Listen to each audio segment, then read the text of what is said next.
আমাকে নতুন করে পরিচয় করে দেওয়া লাগবে না, আর আমার কোনো পরীক্ষা দেওয়া লাগবে না। আমি রাজনীতি 30-40 বছর রাজনীতি করি, তার 30 বছরই আমি এই টাকা বটিয়া কাটার সময় দিয়েছি। এই অঞ্চলে যখন কচু বুনিয়ায় বাঁধ ভেঙে যায়, আমার এখন হাত কাটা আছে যে আমি সেই রাতে আমি এই কচু বুনিয়ায় চলে এসে দাদারা বড় ভাই যারা ছিল বলে, দেখি দাদা এদিকে আসো, আমি দেখতেছি কি হয়েছে তোমার।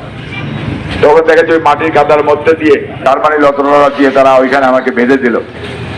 যখন আলু তলার বাঁধ ভেঙে যাওয়া উপক্রম রাত 2টা-2:30 বাজে, আমি যখন শুনলাম, সাথে সাথে আমি সাংবাদিক সহ যতটুকু পেরেছিলাম ঈদের স্থলে গিয়ে আমার সাধ্য অনুযায়ী, যেহেতু আমি এমপি ছিলাম না, তারপরেও যতটুকু পারি রাস্তা সরকারিভাবে রাস্তা করিয়ে দিয়েছিলাম। মন্দির যতটুকু সম্ভব আমার সাধ্য অনুযায়ী আমি সেই মন্দিরে সহযোগিতা করেছিলাম। প্রিয় এলাকাবাসী, এই বাড়িতে শুয়ে আছে 7 নম্বর আমেদপুর ইউনিয়নের ছবিয়াঘাটার 3 দিনদারের সফল চেয়ারম্যান, যাকে নির্মম হত্যা করা হয়েছে আমার বড় ভাই আমির আজম খান।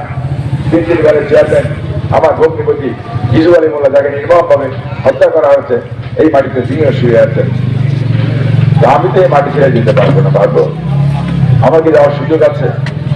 এই মাটিতে জন্ম নিয়েছি, এই মাটিতেই মরতে হবে, এই মাটিতেই আমার কবর হবে।